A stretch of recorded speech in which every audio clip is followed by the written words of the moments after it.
for the Advent season. I'd like to thank all of you for taking the time to be with us. And we're just very grateful for your time and for everything you do in your parishes to bring our families closer to Jesus Christ. So we're going to start with a very brief prayer, and then we're going to have a brief online activity, which I kind of shared with you about the menti.com. So if you hadn't had a chance to yet, if you can go to menti.com, put in the code, the 300091, and then answer the question. Okay, if you haven't had a chance to do that yet. And then after that, we're going to have Kathy Hunt, who is the PCL of Our Lady of Mount Carmel Parish in Ridgewood. She's going to lead us in a presentation on family faith formation and activities for Advent. So you'll have some takeaways and some ideas of things you could do in the parish for Advent. And then we'll open it up to some question and answers and, hopefully address some of the questions that you had sent us. We only have an hour, so we're not going to be able to address every single question that you guys so gracefully sent to us. We're very grateful that all of you sent some wonderful questions and areas of interest that you have. But what we are going to do is I'm going to send you guys a list of everyone's questions along with resources for every single one of the areas you asked us to address. So we will address your question, if not now, during our Zoom video conference together. We will address it afterwards. And what we'll also send you is a link to this video to watch it as well. So I just wanted to say thank you for all of your responses. We're so grateful for all of these different areas that you want to grow in family faith formation. So why don't we begin with a prayer, and then we'll go into our activity. And we begin in the name of the Father, and of the Son, and of the Holy Spirit. Amen. Amen. Heavenly Father, we thank you so much for bringing us here. We thank you, Lord, for the blessings, the resources that you have given us, the tools you have given us to bring your families closer to Christ, closer to you. Lord Jesus, we ask you to bless our time together. We ask you to bless Kathy, prepare her for her presentation, and we ask you, Lord, to just continue to bless us on our journey closer to you. Thank you, Jesus, for all the blessings we have received as we pray together. Glory be to the Father, and to the Son, and to the Holy Spirit, as it was in the beginning now, is now, and ever shall be, world without end. Amen. Father, Son, Holy Spirit. Okay, so, I'm going to go ahead and mute everyone, so please don't unmute yourself. And I'm just going to unmute Kathy so that we can hear Kathy and her presentation. Okay, Kathy. Okay, do you want to show them the Mentimeter first? Oh, thank you. Thank you, Kathy. Yes. Okay, so we had an opening question, and I'm going to go ahead and share my screen so you can see it. We had an opening question today about what words describe what you would like your families to experience at your parish's Advent family gathering. And these are your responses. These are your hopes and dreams for your families, that they experience joy, peace, community, togetherness, simplicity, engaging communion, compassion, memories. I like that. Connected, understanding faith, conversion. Excellent. Meaningful interaction, encounter, blessings. Let's see, reverence, excitement, God, renewal, meaningfulness, closer to Jesus, and religion. Instructional. I see that too. So hopefully I got all of them. Hang on a second. We have some people. Here we go. Who are just joining us. I just needed to let them in. Okay. So this is an activity you can use with your families. If you start your presentation, you just go to mentimeter.com or menti.com and you sign up, make an account for free. And then you give a question for the families to answer, and they go on their phones. They go on menti.com. They use the code as it did appear on our screen, and they answer the question, and then you have everyone's answers right there on the screen.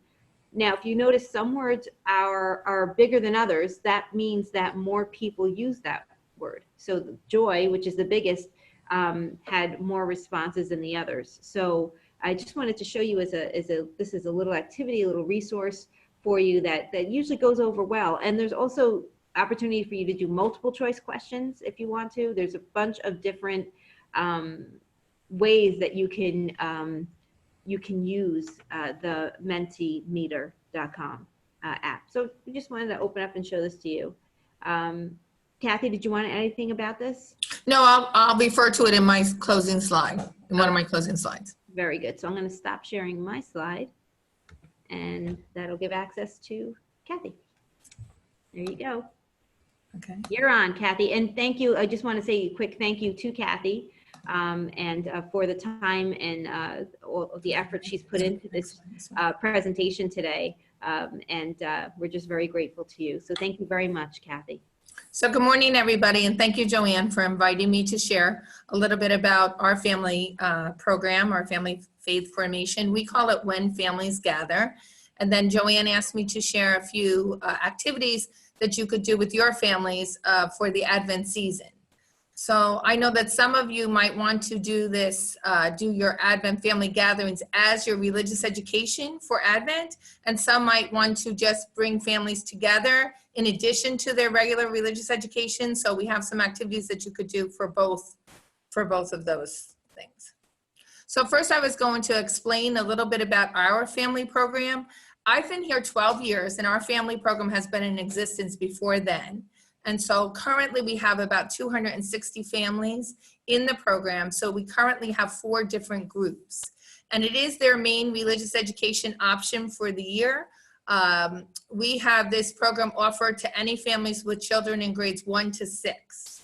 When I first got here, it was open for families in grades 1 to 8.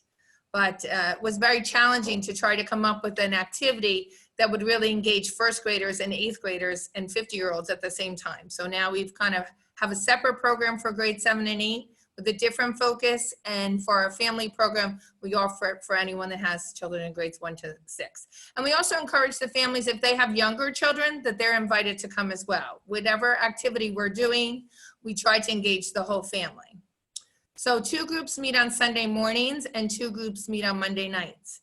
So I repeat myself 4 times a month, and we have anywhere from 55 to 70 families meeting at one time.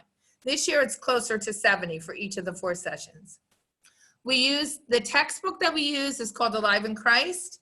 And so we have, we make it clear to the families in September that we have 2 components to this program. So if you choose the family option for religious education, I share with the parents that you're choosing to be the primary catechist for your child or children this school year. So we have the home study program, and then we have the once a month large group session. And then Joanne asked me to put my calendar on there so you could kind of see how we do it. So in September, we have our parent meeting where we give out the books and we show them how to do the online component that goes along with the home study. And we ask them if they have any questions. And so we have a meeting after church in September after Mass. And then we also have one on a Monday night. And then they have, 3 or 4 weeks to do the first theme, faith theme. So that book, Alive in Christ, is separated into 7 faith themes. And they're to read the 3 chapters that go along with the faith theme for the month. So they should already come in familiar with the word. And that, like the first one was Revelation, so they should have come in familiar with that word and with their 3 chapters done with their parents. After they read the chapters with their parents, then they do an online component that I'll talk about in a minute. So for October, November, December, January, and February, we have regular large group meetings in the parish center. But then in March, for our large group session, we take everybody to reconciliation. We do a family reconciliation service where we have about 10 priests there. We do the service, and then all the families have the opportunity to go to reconciliation. And then in April, but this year it's March 30th because I wanted to do it before Easter. But usually it's in April. We bring in a large group speaker, like we try to get a national speaker. This year it's a speaker from New Jersey, but many times we've gotten someone that I've learned about through like the youth ministry conventions and things like that. And right now we invite all of the programs, not just the family program, but we invite everyone in the summer program and everyone in the school model. They don't have religious ed that week, and we ask every family to come either to the 4 o'clock or the 7 o'clock. And then in May, we have a closing mass for When Families Gather. Okay. So I was going to talk a little bit about the home study component. I already shared that we stress to the parents that this year, whatever year you're choosing to do the family program, you're choosing to be the primary catechist. So after you read with your child, and we really encourage them to do it as a family or to sit down with their child, not just send them to their room and do the chapter. And then we ask them to go online. So if you needed to see a sample of that, you could go on our website. So they go to our website, they go to Faith Formation, then they go to When Families Gather, and then they click on their group. When they click on their group, the first question comes up. So they'll click on Unit 1, which is Revelation, and there's 12 questions there. It takes them less than 5 minutes to answer those questions. Then they push send, and I get a copy of the score, and so do the parent email gets a copy of the score. And one of the things that happens with those online component is that if you don't read the chapter, you really can't answer all the questions. So it's through our Sunday Visitor, but we adapted it a little bit. On our Sunday Visitor, you can actually do it right from them, and they have one of those tests for every chapter. We learned that the parents really don't want to do 3 different online components every month, so we combined it. The first 3 questions are about the first chapter, the second 3 about the second chapter, and the third 3 about the third chapter. And if you are using the same book and you want us to show you how to put our online component on your website, we'd be happy to do that for you. I'm big into sharing because a lot of the ideas that I'm going to share with you today, I've gotten from a lot of you. So there's many parishes doing family faith formations, and everybody does it a little bit different. You have to know your people. You have to pray a lot and gear your family program to what's going to work for your parish and your people. Okay, so then I do have someone that checks that for me because we have almost 500 children taking those online assessments. And so, and that's the thing that takes the most time, because if you're not checking it, not every family is going to do it. And we have a lot of support from our pastor. Like, he loves the family program, but it's very important to him that the parents are doing the at-home piece. So he's the one that really helps us get everybody on task for that. So for this Sunday morning session, we usually have it after the 9:30 family mass. This year it's different because they're building something in our town, so we had to move it to a different time. But normally it's at 10:30 to 12 o'clock. And so it's whenever the mass is over. So you always know who didn't go to mass and who did, because the ones that didn't go to mass are there promptly at 10:30. But anyway, we start with hospitality. So we start with bagels. We use a bagel shop that already wraps the bagels for us. He puts the cream cheese and the butter on it and he wraps it. And they're mini bagels. So they come in and they grab their mini bagel already wrapped. They grab their juice box, they grab their coffee.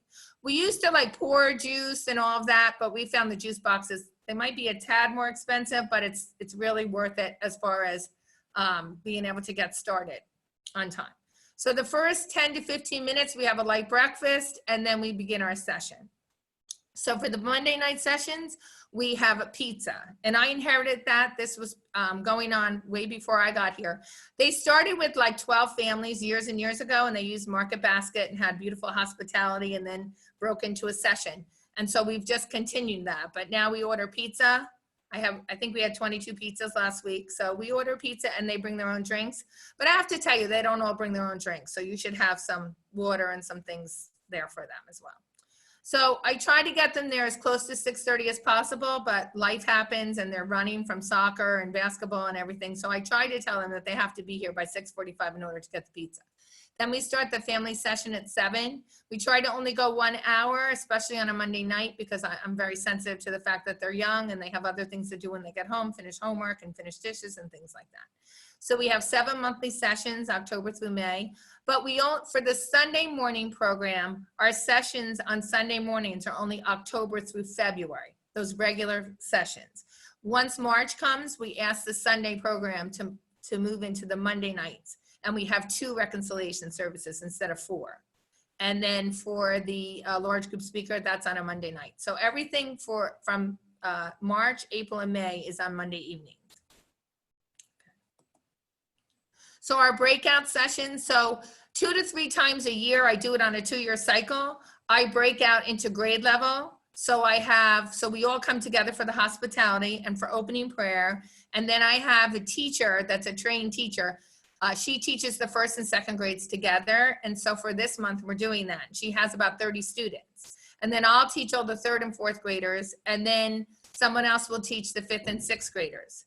One of the things that happens in our parish is that we have a space issue. We're a very active parish, so every space is always taken. And on Sunday mornings, we have our regular traditional school model taking place at the exact same time as our family program. So we had to get creative about how to do this. So I noticed that if I hired professional teachers or asked them to do it as part of their stewardship, that they would be able to work with 30 to 35 students. In the fifth and sixth grades, I had 45 students this year. But I actually have a teacher from IHA that does that for me. So, and what we do is we take something out of the lesson that they worked with their parents. So like how I prepare my third and fourth grade is I look at the key words in 6 chapters. So the 3 chapters for the third grade, the 3 chapters for the fourth grade, and then I try to plan a lesson that would really work with that. And then, so in the 2 years, we tried to hit all the 7 faith themes as best we can. Okay. And then I bring them back for closing prayer. So we do about 45 to 50 minutes in our sessions, and I hire a speaker or I ask one of the priests to work with the parents when we're working with the children. In fact, I think either Patty or Joanne, I think it's Patty, you're doing the February session for the parents. So we try to make sure it's something that would give them life as well. Okay, so for our family large group sessions where we keep the whole family together, sometimes I create it or I borrow it from one of the other parish PCLs, and I present, and sometimes we have a speaker. So I gave you some speakers that we've used. So we've used Kelly Rayner. Colleen's a great one to have because she can engage everybody. And what's key for the family sessions is from the very beginning, you need to have the parents realize that they're 100% participant as much as their first grader. So they're not there to watch their children. They're not there to supervise their child. They're there to engage as much as all their children. So another great speaker who did our last month is Sarah Shushop. She's actually the director of formation at IHA, and she has worked here before. So she was excellent. She did one on Revelation. Her activity was great. Her whole presentation was great. And then Craig, he's another great speaker that we've had in our program. And he's actually a vice principal at Hawthorne High School. And he's also the, I think the director of confirmation and youth minister in Ramsey. And also Peter Donayo works for us. He does adult faith formation part-time, and he's going to be our adult speaker this year. And so is Patty Rodriguez. So I just thought I'd give you some examples of that. Okay, so for all the sessions that you're meeting together once a month for your large group sessions, or if you want to do something special for the families in the parish for Advent, it doesn't have to be your religious education. If you want to gather them to pray with them and to, to talk about our Lord with them and to build community with them, it all should probably have some kind of hospitality, and then a prayer service, a teaching or a focus. And then I try to use a little media, a little short YouTube clip or a little piece of a video or something. And then we try to do a family activity.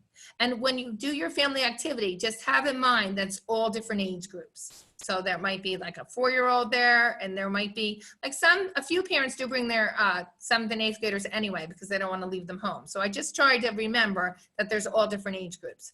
So what works for me is to make sure I have something that they can see, that they can hear, and that they can do. So they're fully engaged. So now I was just going to share with you a few activities that I thought we could do during Advent. So these are the things that I've done over the years, not necessarily in Advent, but I thought that might be appropriate for the Advent season. So one thing that we've done here several times is that we have a living rosary. Sometimes we do it outside, so I thought I'd explain it both ways, but for Advent I would do it inside. So we just did one for some of the families in our parish for October, and we asked the families to come outside, and we already had so we did it on the lawn of the church. We already had the flags, those little stake flags, we had them in the ground. So it looked like a rosary shape, and as the families came, we asked each person to stand by a bead. And if you don't have enough families to cover every bead, you would start with the beginning of the rosary in the first couple of decades. After they lead that prayer, then they would hop over to the next bead that's empty. So we use glow sticks, and we use glow-in-the-dark rosaries that you could get at Autumn, and we also use the little tea lights, the little battery-operated tea lights. So outside, I would use the glow sticks and those stakes. So I put the stakes in the ground, then I talk a little bit about the rosary, and then we go right into the rosary. We ask each person that's a bee to lead that prayer, and it's beautiful to see a first grader leading the Our Father or the Hail Mary, and then to see their mom leading the next one. And then at the end, right, even if you do it inside, at the end, you should shut off all the lights, and you can even shut off the lights inside as you're doing it. And then you would let, as the child begins their Our Father or the Hail Mary, when they're the leader of that bead, they would break open their glow stick and lay it on the ground. So at the end, this beautiful rosary is all lit up. So you could do that in conjunction with something else that you might want to do for Advent. There's other activities that I have heard too. You could maybe teach on the church calendar and give out the church calendar for Advent, and then maybe do the Living Rosary. Another activity that you could use for really many of the faith themes, but definitely during Advent, is to do a project called the Colors of Jesus. So we talk a little bit about Jesus and how do we prepare for him in Advent, and then talk about how we're all created in Jesus's image, right? In God's image. So we all have the same qualities that Jesus has. I'll show you the next slide. So what you do is you pick 5 different colors or 6 different colors, and then you have each color represent a different quality of Jesus. So in your teaching before that, you might ask the young people and the parents to ask, what do they think Jesus was like? If they're at tables, you could give them each a piece of newsprint, and they could come up with 5 qualities each table, and then together you could pick the 5 qualities that most people at all the tables picked, and then assign each one of them a color. I have 5 here, but there's many, many other qualities of Jesus. And then we talk about how we each have that inside of us. Since we're created in his image, we each have self-confidence and non-judgmentalness and putting other people first, and kindness and forgiving. And I think some of my words might not be the best for first graders, so I think you should change the word in wording that they could understand. And then like forgiving, kindness, includes other people, things like that. And so what they do is after you give that teaching, they take, and I gave you some examples up here, they take like a little test tube, or you can get these other ones from like Michael's or Joanne's or AC Moore, like a little cross, or if you're going to do it in Advent, I thought a little heart. And then if I'm more confident and maybe somebody else is more kind, I might have a lot of orange in my test tube or my heart. You might have a lot of yellow in yours. So we're all going to have a little bit of each of those colors, but all of our little containers are going to look different because we're all different, and we have different gifts, different things, different qualities of Jesus that we're stronger in. So then as the leader, what I would do is just take yours, not theirs, and shake yours up. When you shake yours up, it comes out like an ugly gray or an ugly brown. And then I talk about how when we interact with each other, sometimes we see the ugly color instead of the beautiful colors of Jesus. And that's why we need the gift of reconciliation. In that sacrament of reconciliation, we get the grace, and when we get absolved from our sins, when Jesus absolves us, all of those colors in our heart and soul become beautiful again. So I thought that would be a nice one to do for Advent. Okay, this is another thing that you could do in classrooms, or you could do it at a family gathering. And this is where you just ask the families to come up with something that they could do as a family every single day. They could maybe say a prayer together. They could maybe, instead of whosever job it is to do the dishes, maybe that particular day they do the dishes as a family, or they give that person off and everybody else does the dishes. Or maybe they make cookies together and give it to a neighbor. So every day they're going to assign themselves a prayer or an activity that they could do for Jesus this Advent as a family. And then I would have them all bring staplers with them. And then I would put the strips of paper on the table. As a family, everyone in the family is writing. So maybe if there's 3 people in the family, each person writes like 4 or 5, right? And then they staple them all together, and then they bring them home, and every day they take one off, they read it, they do it, and then on Christmas Day, they're at the star with Happy Birthday, Jesus. And this activity you can do in conjunction with many of the other activities that we're going to talk about today. Okay, this is another one. I think I got it from Eileen. in River Edge, but I can't remember. It was either Verna or Eileen or somebody. But like I said, we all share our activities, and it's great to share. I mean, Eileen and I have even gone so far as to actually drive to each other's parish and share the materials we needed. We've played this headband game where we both use each other's headband. And I'm pretty sure we shared the green tablecloths as well. So anyway, what you could do, I couldn't find a picture. I asked her if she had a picture and I couldn't find my picture, but you actually gather all your families in a great big circle, and you take the green plastic tablecloths that you get at the dollar store, and then you ask all the families to tie them together at the end. And so they're actually, and then they all hold on to it. So they're actually part of the wreath. Then you take 4 people, very different age levels, get maybe a first grader and a grandma and a mom, because some of our families, the grandma and grandpa take them to religious ed. And then they would be the candles. So you give them nice, great big pillar candles. If you can find them battery operated, that would even be great. And you can put them in the middle. And then I have a prayer service that I'm giving you through Joanne, and that I know I stole from Verna. She had a beautiful prayer service that went with the living wreath. So you could do something like that. And then I saw this great picture online that I thought this would be great to do too, to make those little hats and make the candles. But anyway, so a living Advent wreath would be a wonderful thing to do with your families. And I have Angela sitting next to me. Angela is our director. She's my assistant, the director of faith formation. She does the traditional school model, but she's also very involved in the moms group. And in our parish, every year, the moms for the whole parish, they invite any family that wants to come, puts on an Advent dinner. So everybody comes with a piece of their potluck dinner. You can bring whatever you want. And then they come with their children, all ages, and their families. And after they eat, they have like an opening prayer first, where the pastor comes and does an opening prayer. And sometimes there's a couple of Christmas carols with someone that could lead that with the children. And then after they eat, they have all the families actually make their Advent wreath, and then those wreaths are blessed. As the families are eating and people are getting to know each other, they have some teenagers that do some crafts with the younger children if they want to, if they're getting antsy at the table and they want to do a craft. So it's a beautiful activity that they could do together. And then at the end, you could end in like a beautiful Christmas carol. And then for that activity as well, the people in charge would ask you to RSVP so that they knew how many kits to get. They actually go to get the kits. Okay. So I only have 1 more minute, so why don't I just do like one more activity. So the church calendar, I think I alluded to that, and that's something that you could get from our Archdiocese. I love those calendars, and that's something that maybe every once in a while, every couple of years, you actually get one for each family, and they could take that home. The back of it is beautiful. And then you could encourage each family to actually make their own.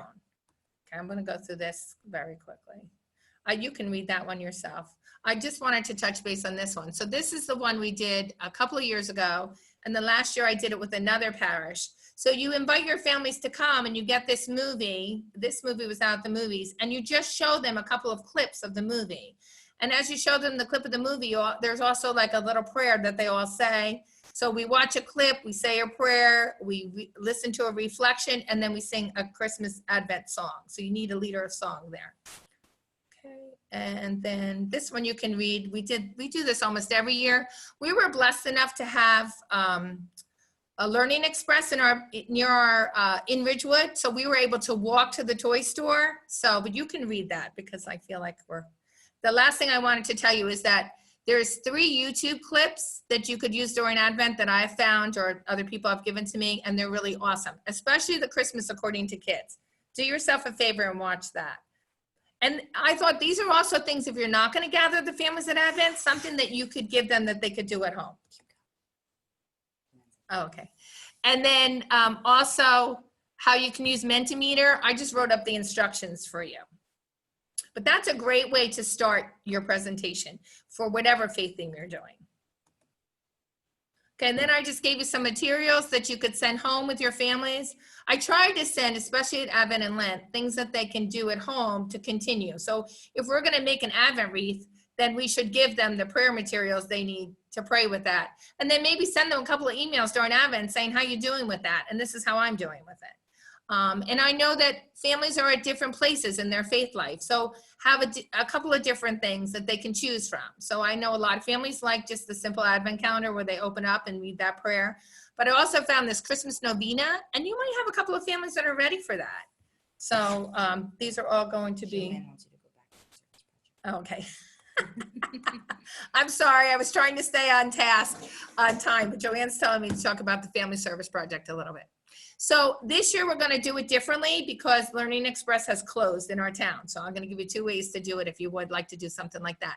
So first you'd work with your parish or local agencies or even just families from your own program. To be honest, I do this with just families that I know that really need things at Christmas time. So I work with like 7 or 8 families and I ask them to give me like 3 or 4 ideas. So then you get those tags and you write the name of each child on the tag, just their first, not the name, I'm sorry. You write the gift. You never tell anyone who the children are. You write the gift. So I might put a toy truck. I might put 5-year-old boy. The only person that should know the person's name and the family's name is you. You should keep that very private. And then ask the families to respond to your invite with how many tags they want to take. I have to tell you, this has been very, very popular in our parish. It's an easy thing for them to do. It takes about 45 minutes, and they love it so much that we've had to assign time slots because they couldn't all fit in Learning Express at the same time. So we asked the families to bring $25 per tag they're taking, and some families take 1 tag, and the 3 children agree on 1 gift, and some families take a tag for each child. It really depends on your financial situation. And then if you need time slots, like we've done a 3:30 time slot, a 4 o'clock and a 4:30, where that group will go to Learning Express and one of us on staff goes down with them and one of us waits here for them to come back for the next group to go. We've had our priests very involved with this, which has been really awesome over the years. We had one priest in particular that made it a lot of fun for the families. So basically you have a gift wrapping party when they come back. So we meet at the parish, we give them their tags. We always let them choose what tag they want. They walk down together, a group of families, and then they walk back. And then as they're wrapping their gifts as a family. We usually try to do it in the youth center, and they have like pool tables and ping pong tables. So it's great for the young people to see that when they get older, they can use all this. And then as they're wrapping, they try to use that too, which is fine.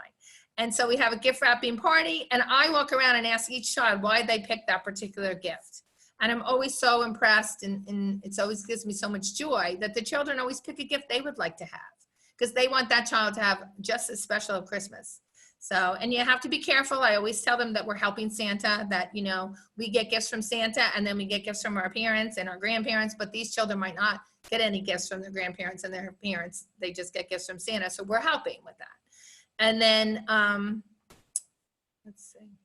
This year, since we don't have a toy store and I couldn't figure out what store down in Ridgewood we can do, is I'm going to do a Sign Up Genius, and I'm going to put the gifts that those families want on the Sign Up Genius, and I'm going to ask them to go and sign up for the thing they want, the toy or the article of clothing they want. And then I'm going to have a gift wrapping party and have them come, bring that, and I'll have all the supplies to wrap the gifts. And we'll have music, we'll sing Christmas carols, and maybe we'll even have like one of the movies playing, like the Christmas Star or something. And it doesn't take a long time, but the children get a lot out of it because they can see the project all the way through. Okay. So I think I'm gonna ask Joanne to ask if there's any questions. Yeah.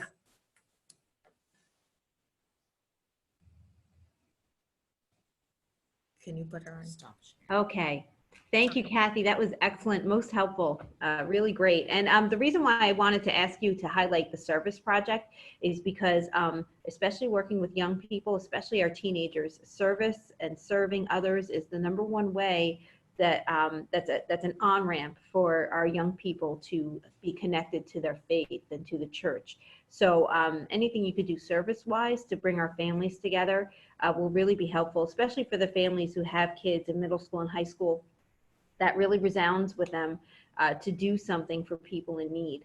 So and the families always ask for it. Like the parents are asking for more opportunity. So that's a simple one that you could do. I believe it. So thank you. So yeah, so if any of you guys are looking for things to do to you know, help with teenagers, whether it be at home or you know, in the homes of your families, any kind of service work really does bring the families together, and it really does help engage our young people. So that's something I highly recommend as well. Okay, so I'm going to go ahead and unmute everyone, or actually, no, sorry. I'm going to ask you that if you have a question at this point that you would like to ask of Kathy or of Patty or myself, specifically to preparing families for the Advent season, I'm going to ask you to go ahead and unmute yourself and go ahead and ask that question now so we can answer it for you. So if anyone would like to jump in and ask a question, that would be fabulous. Hi there. Oh, hi. How are you, Francis? Good. It took me 15 minutes to figure out all the software, and actually I happen to have my personal laptop with me today. I couldn't do it with the work computer, so luckily I had my own with me. Okay. So hi, Kathy. Thanks so very much. I appreciate all your suggestions.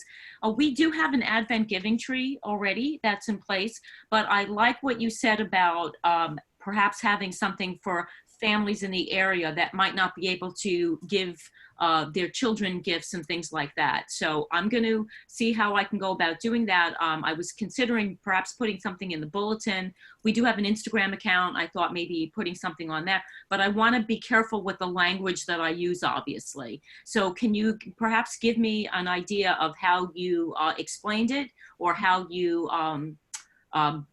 were able to announce that and to have families feel that they can confide in you, and because I think that that's a wonderful idea.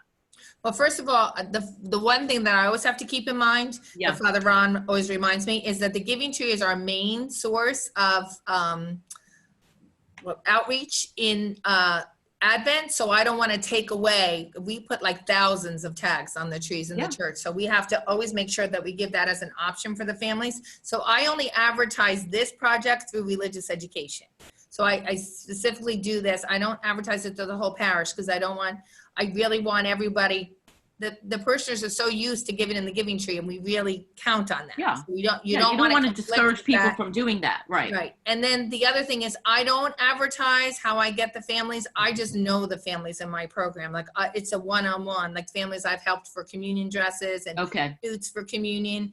And just in our programs, it's mostly in our traditional school model program. I just know that there's some families that really struggle, the families that can't pay the fee, the religious education fee, and I just quietly ask them one-on-one. And to be honest, these families I've been working with probably for like 7 or 8 years. Okay. I know that someone said to me last year, why are we shopping for the same family? And I said, and some people just don't have that understanding. Some people will never get out of poverty. They just won't. And so, I explained it as best I could to this parishioner, but I didn't feel like she got it. So I'm also careful that I don't give you the same family year after year. And that was like with a different project, actually. But the thing is, she knew she knew the family. Okay. But most of the time when I give out the tags, no one knows anything. It's all mixed up. Like, in other words, like the tag 1 might be, and they're not numbered, but a tag might say a toy truck. No one has any idea who that toy truck is going to. Do you know what I mean? I don't have any family names on it or anything like that. I don't even put family 1. Like, I know who it is. I see. I understand that. We had, I appreciate your comments about that. These would be the people that perhaps the religious education fees were waived. And there was one family that we did that for. I don't know if the case is at a point where that would be like, they perhaps might request or may, quietly want to have that kind of intervention from us. So I would have to be very careful with that. But, and I notice these families, even if they are able to buy gifts for their family, right, just having the 1 or 2 extra from us has really helped. Yes. So I think we're up to about 8 families that I'm helping, and I give each one like 3 toys or whatever. So I see. What about some need more help than others, but for this project, they're like extra toys that I give to each one of these families. Okay. And then if I have extra ones, so say there's like 50 people at this, right? If you have extra tags, you go take the tag off the tray, off your giving tray. And if it's a tag for a toy, then once they wrap it, you put that tag on it and you can say that's going to the giving tray. So in other words, if you don't have enough families to help in your religious ed program, take the tags off your tree, the toy tags. Okay, and then one final question in connection with this and with this idea is, what are the ages? Like, where do you, when you talk about like helping out a family, is there a specific age where you kind of don't participate in that anymore? Like if the kids, it's one thing when the kids are smaller, but like if they have teenage children, do we still participate in that? I would think so. But I wanted to ask you what your experience was that. Okay, so are you asking for the families that are going to buy the gifts? No, I'm asking for the families who are the recipients of the gifts. Okay, well, for that particular project, I just do toys when it was Learning Express. But Right. then I have families that always come to me, especially through the family program. They always email me and say, I know that you can give a gift card and I know you can do the giving tree, but I want to buy for a particular family. And I have many families that want to do that. So but I have to tell you, I shop for 20-year-olds, 22-year-olds, Yeah. because Yeah. if you're a mom, you want Of to give course. a gift to Yeah, you every make no child in your distinction family. there. And so, but for that particular one with the tags, with the toys, that was just toys. Now I'm going I to do see. it a little differently because I don't have the store anymore. So I'm going to, what I did is I reached out to my 8 families, even ones with adult children, and a lot of them have teenage children actually. And I asked them what they wanted. I said, pick like 2 to 3 clothing items that are needs and 2 to 3 fun items. And then I'm going to Okay. put that all on the Sign Up Genius and I'm going to let people pick. And not everyone that signs up is going to come to the wrapping party, but if they come to the wrapping party, that would be great. And then the others could just drop it off to me. I see. Okay, terrific. Thanks very much. Should Fran, I- another resource, Fran, for you might be your pastor. Your pastor may be aware of families in need. And you We're don't- we're in pastor change mode. Ah, okay. So, that's the new pastor has been named, but his pastor, because he was a parish priest, and his pastor knows, and but the priest is still in the process of telling his faith community. So we call him Father Newman, as in Father Newman, right? So what's happening is we don't know who he is yet. Okay. I'd So- ask Father Charlie though. You can get in touch with Father Charlie. Just ask him. We You know did who he- ask him. We tried to ply him with an extra glass of wine. He wasn't taking the bait. No, I don't mean about the pastor. I mean, ask him for some names of some No. families. But okay, I can use him as a resource. So we can use him as a resource for sure, but we're kind of like anxiously awaiting here because we have First Reconciliation prayer service in December, and we're in the process of our sacrament prep for the immediate sacrament prep for First Reconciliation. So we're the ball's keeping rolling. Hopefully Father Newman can help us out with that. So the other thing I wanted to mention, in terms of local families, I don't know, I mean, every parish is different, but our parish did have a food pantry, and I know that some parishes do other kinds of drives and other ways that they outreach to the families. So maybe if there is a food pantry, or if they do a coat drive and they, whoever's kind of, works with the social outreach in your parish community, That's a maybe great speak to idea. them and see if they have any leads, because that's what we used to do. We used to work with the Okay. food pantry, and they'd give us the list that way. Okay. I also think most parishes do have a giving tray, and you could certainly take 25. If you have 25 participants, take 25 tags off that tree when they come. Okay. Yeah, we do. There's a lot. In fact, the woman who does the Advent Giving Tree was just here, and she and I were yesterday, we're just talking a little bit about that. And yesterday at Religious Ed, because I always have a closing prayer with all the students, I brought that up to them. And, I also want them to, not just go up to their parent and say, hey, I need a gift for a poor kid. I'm trying to get these children to think in terms of how they can sacrifice, that they can volunteer to do a special job around the house or with mom or dad or grandparents or a family member, community, or in some way. And then this way, be paid for that money, and that money goes to finance the gift that they're going to purchase for this family or child. So that's kind of where, the direction that I'm heading with that. Great. Thank you so much, Fran. Appreciate it. Anyone else want to unmute themselves and ask a question?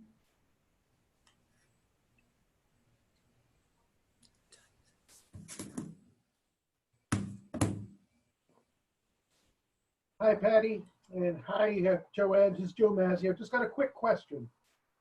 Is the program that you're using bilingual? Okay, for me. Okay, you're asking me? I think you can get our Sunday Visitor Alive in Christ in Spanish. I think you can. Yes, you can. Yes, they do have bilingual books, because we used to use that at the parish, so they do.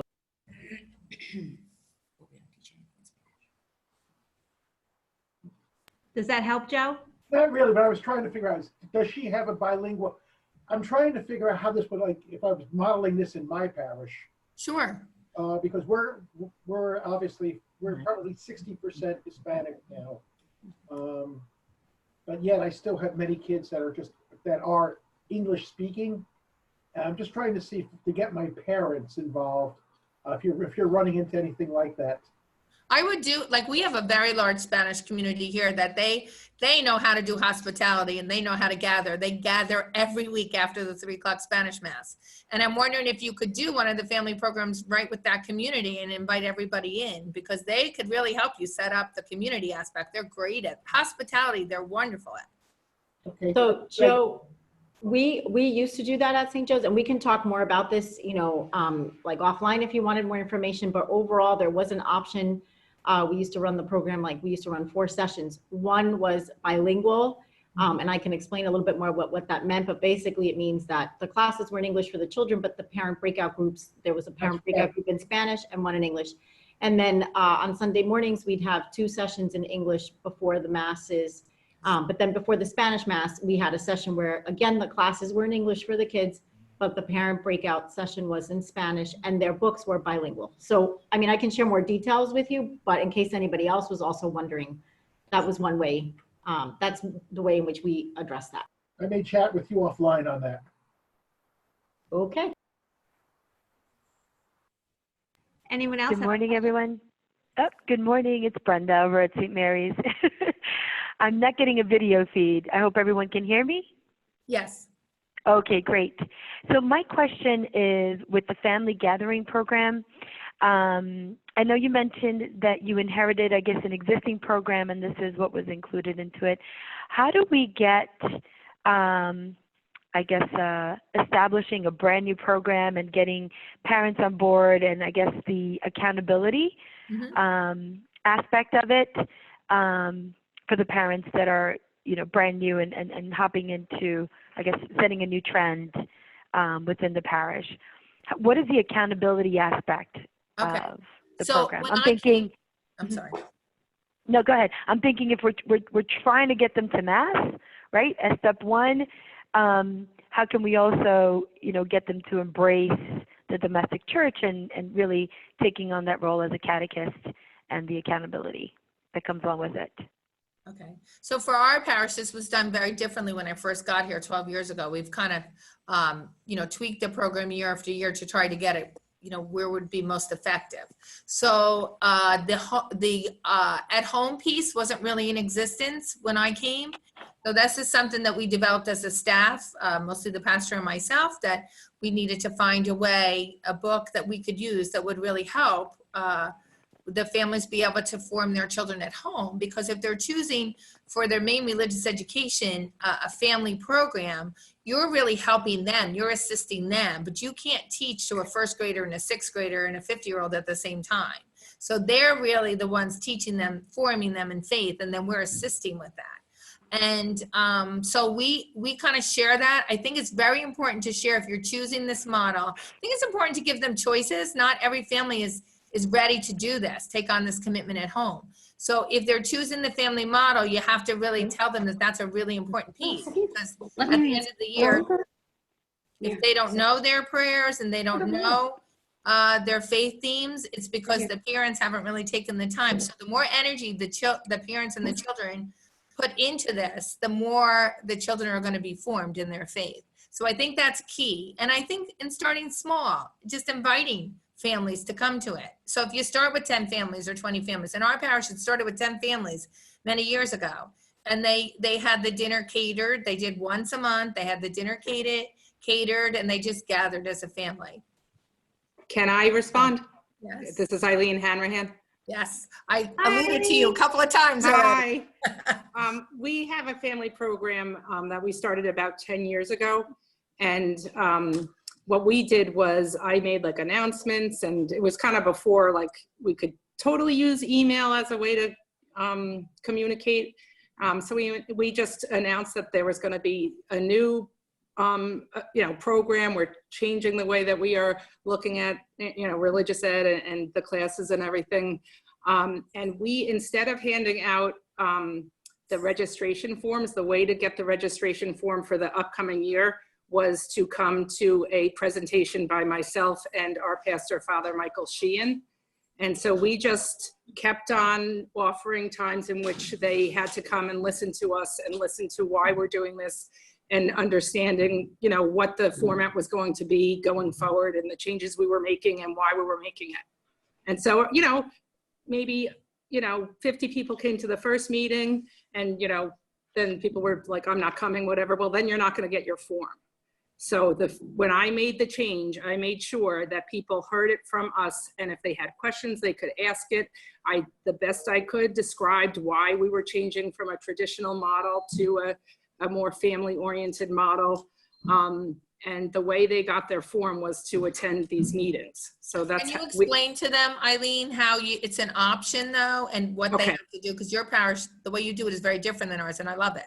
Okay, so there's many of us that have some type of family component to our faith formation programs. And Bill, I'm going to say his name wrong, Mascaratello, help me, what's his last name? From Dumont, right? Oh, Massatello. Mm-hmm. Thank you, because I get his name wrong all the time. Don't tell him that I did that. He came actually and spoke to our staff and explained to us that you really have to take the temperature of your population. You have to figure out like how immersed you can make your family program where it's going to be like effective and people are going to want to do it and can do it. So you kind of have to figure out like what is going to work for you. In addition, our pastor said to us, I love that you are going to implement a family program, and that's great. We call them gift gatherings, which is what Kathy kind of does the same thing, but I don't know what she calls it, something different. And we kind of cloned or branded gift, generations in faith together. So if you are going to do our family program, you are a gift family. That's how we kind of separate them. He said a couple of things to us, our pastor. Our pastor said, I still want you to offer traditional religious education, which we do on Monday afternoons. He also said, I love that you're going to have these gift gatherings. However, at the gift gathering, I don't want you to just use the textbooks. I want you to have a more interactive, which is what Kathy also does. And in addition, he said, I do want these kids also to come to class. So on Sundays, if you're in grades from 1 through 6, you are offered the opportunity to come to classes here at St. Peter's. However, there's less of them because your family will participate in our gift gatherings. So we offer about 4 or 5 gift gatherings throughout the year. We try to, we figure out where we're holding these gift gatherings and the space. Like for instance, our church holds 600 people. So if I am going to have Colleen Rayner come in, I can have it in the church maybe on a Saturday night and a Sunday afternoon twice, because that will accommodate all of our families. If we're holding something in the gym, our gym only holds 300 people. So I would have to repeat myself 4 times. So we kind of give them options in the family component of it, because we all know that everybody is busy. We all have busy, hectic schedules. And this way it's hopefully more user-friendly for our families. Did I answer the question? Yeah, and I just want to say, I think it's really helpful to you guys that you have Pope Francis on staff. Oh, thank you. I just actually knocked him over. Thank you for joining us, Pope Francis. I knocked him over. Very excited to have you, Holy Father. I don't just talk the talk, I walk the walk. That's it. That's it. You meet him in Rome, Eileen, and now you have him on staff. And we did have, not to joke around, we had a gift gathering about celebrating families, and one of the activities we did was have him, and families went around and took pictures with, they went around, Pope Francis lined up as a family and took selfies with him. So that's why he was part of our gift gathering, so it's appropriate that he's here. That's so awesome. Okay, I'm gonna stop talking. Okay, thank you guys so much. Anyone else have a question? Just please unmute yourself and just go ahead and share your question with us. Can I just share one thing that we did that I think just made me think about, and this had nothing to do with When Families Gather, this was the parish. So when the Pope was coming to Philadelphia, I said to Father Ron, could we take some families to Philadelphia? And he said, sure, go for it. And we couldn't find a place to stay. Everything seemed to be so expensive. So we stayed at the Philadelphia Zoo, and 230 families from our parish. We were all over the TV for the summer months because, I don't know, they found it fascinating that we stayed at the zoo.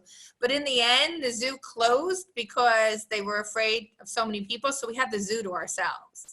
And that was like probably the most wonderful thing that I've gotten to experience. And it just kind of happened, you know, it was just the Holy Spirit leading us. We had someone on staff when I went to a staff meeting and said, I really can't find a place to stay. And she said, oh, I just went to the Philadelphia Zoo and stayed overnight with the Girl Scouts. So why don't you call them? And so we called them like a year ahead of time. So we got the space before anyone else.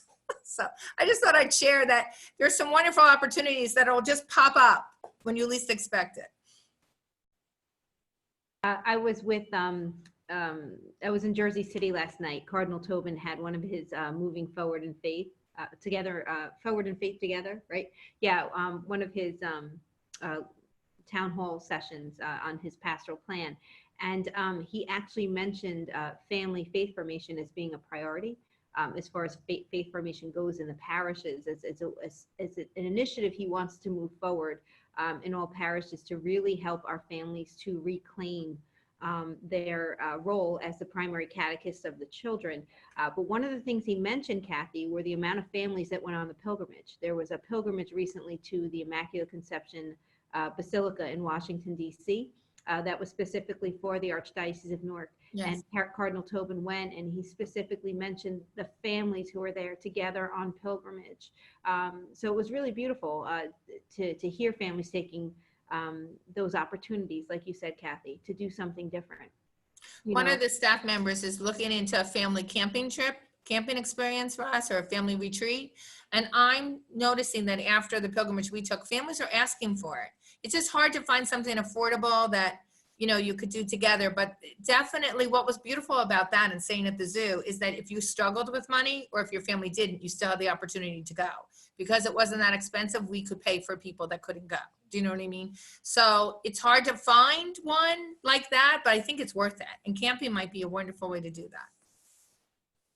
Okay, we have about 2 minutes left. So if there's anyone who'd like to ask a question or share an experience that you think would be helpful to other people who are tuned on here today, please feel free to unmute yourself and to go ahead and share. So just really quickly, I remember at my previous parish, now this was a crazy idea, it really was, and I think we were insane for doing it. I'm not sure I'll ever do it again, but for Advent, we just had too many families in our program to buy wreaths or to buy kits of any sort.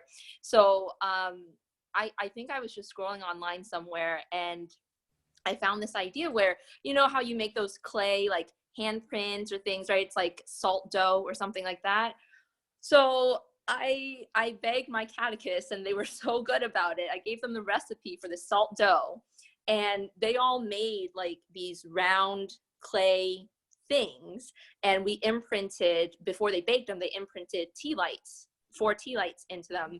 And that's how we got enough like Advent wreaths for all of our families without them having to pay really for it. It was very affordable. It was very labor intensive. We made hundreds of these clay things. And the tea lights were inexpensive, so we could purchase those. And then, you know, they painted them. It was great. They decorated like their family name, symbols, and all of that. And during the family session, we did different Christmas carols and things like that. But I have to say, one of my favorites, it was the year, I'm sure all of you will remember this, it was the year where Christmas Eve and the 4th Sunday of Advent fell on the same day. And that year was hard. That was chaos. But I thought it was funny. So we took the song, what's that song? It's beginning to look a lot like Christmas or something like that, right? We changed the lyrics to be focused on Advent. And it was just really funny. And we showed the lyrics to the parents, and they sang it. I think we have a video of it. It was just really funny and joyful. It was so joyful. So I got parents and kids singing in the family session. It was great. So if you're looking for something like affordable in that way, like I know Advent wreaths can be very expensive. there are ways to do it, to keep the cost down if you have a lot of families. That's Thank you so awesome. much, Jake. Yeah, that's great. Great idea. And she is at St. Paul and Ramsey. Anyone else? Hi, I'm back. I once Oh, had. Francis has another idea. Yeah, Pope Francis. I swear I didn't. He's there all the time. Can you see so him in the screen? we can't really see that he's here. But anyway, I once had a gift gathering on Advent, and I had a flash mob. So I had a really good. Our gym happens to have stairs that descend down to our gym, and so I had a really, person that could, a professional singer, people I knew, either a cantor or I have a friend of mine that has a really good voice. And they walked down the stairs and they sang, "Prepare ye the way of the Lord," that God spell. And then I had people planted at our tables that already knew they were going to stand up when she passed and join her. And they did a flash mob up to our stage, in front of our stage. And then I had the confirmation candidates on the stage with pieces of cardboard saying, "Prepare ye the way." And so as we were singing, the kids were holding up the signs, and it was just 5 minutes. It was the beginning of our gathering. It was not it was really fun, and again, music and singing. It was just a way to kind of welcome everybody and make them feel comfortable, and families were singing it. It was real catchy and easy to do. So if you just use your imagination sometimes, it could take you wonderful places. Okay, thank you so much. We are a little bit after 11:30. We can stay for about 5 minutes more. I want to honor the time of those of you who need to, leave at this time. But if you could stay on for 5 minutes more, we'd be happy to listen to any of your additional suggestions or any additional questions you have.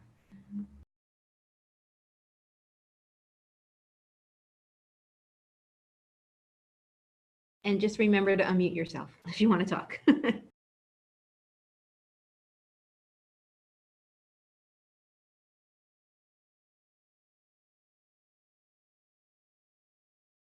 She is showing us where St. Pope Francis is. Oh.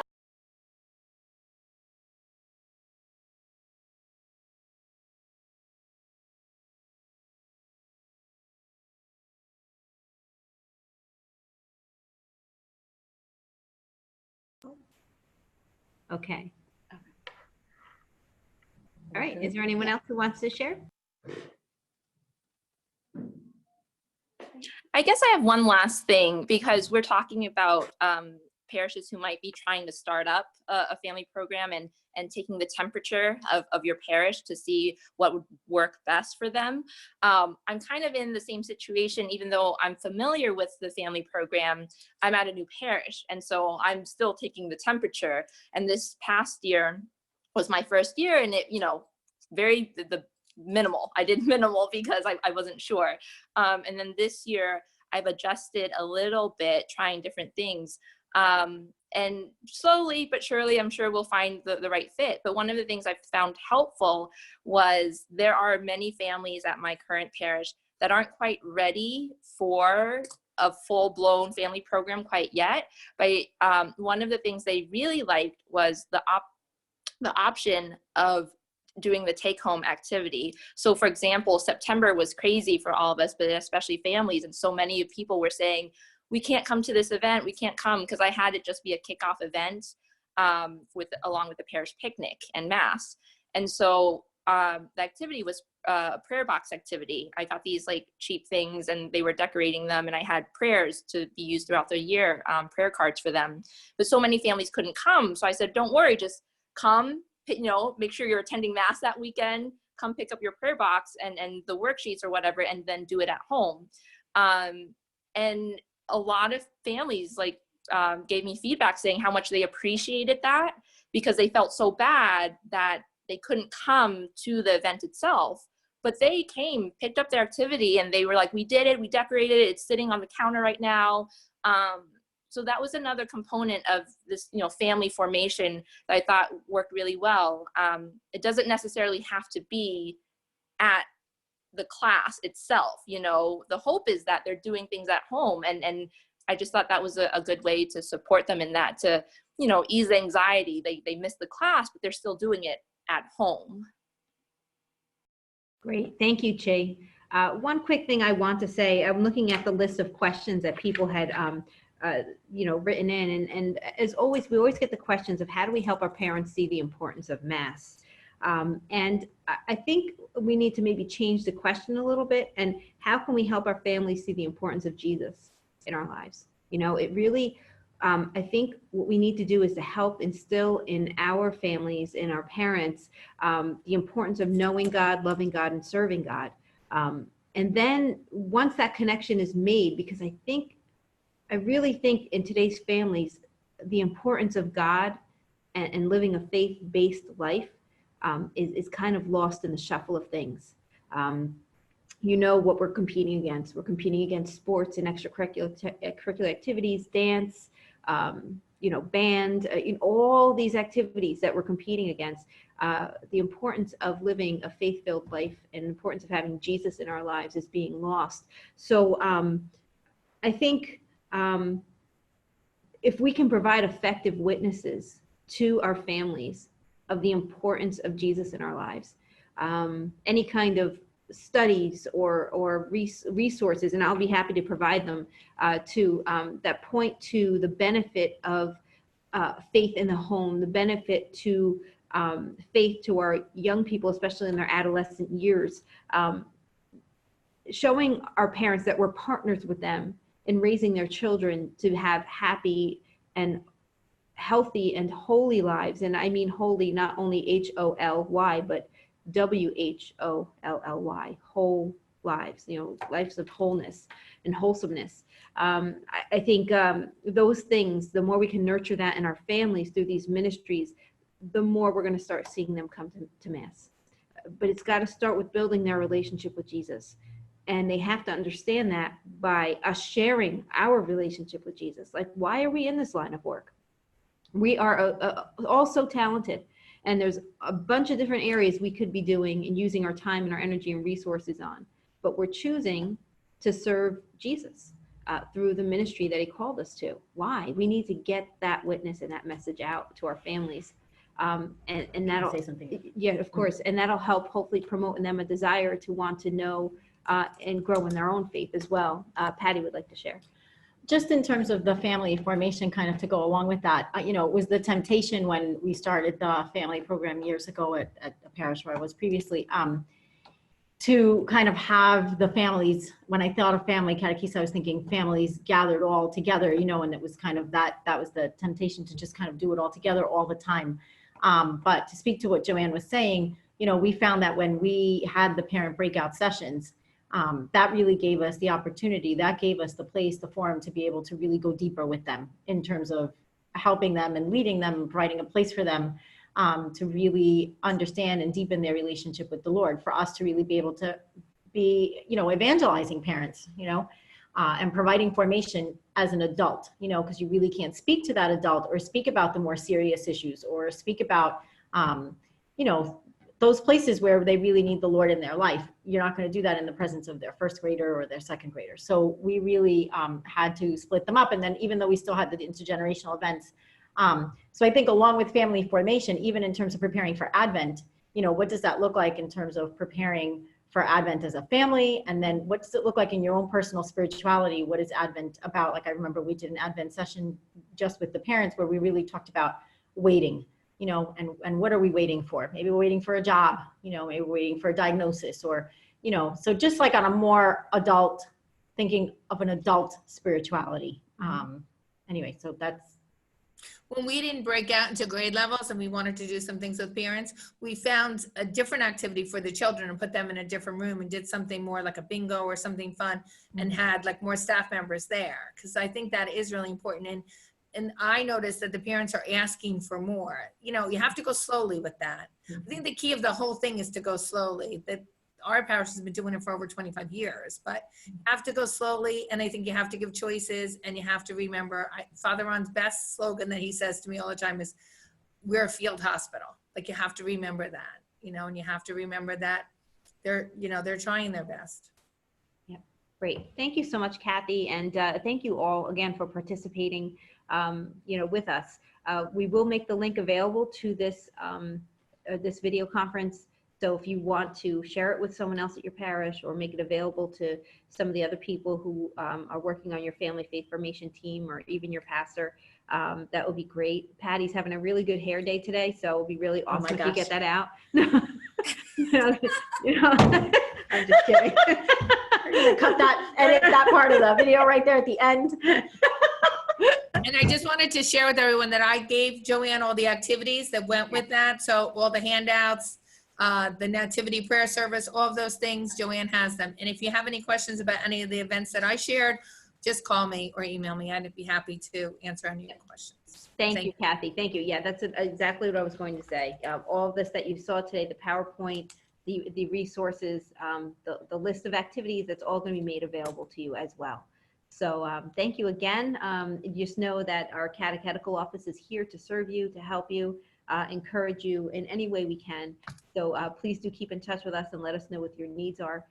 We really do see ourselves as partners with you in the parish. So however we can help, please do call on us. Okay, and we wish you a very happy Halloween, a happy All Saints Day, All Souls Day, happy Thanksgiving, wonderful, holy, blessed Advent, and a very Merry Christmas. And Happy New Year. It's all coming up. I know, we're like here. Yeah, so just thank you for your time and for everything you do. And hopefully we'll get to see you soon in person. All right. Bye, take care, Bye. everyone. Thank you. Was that- Thank you.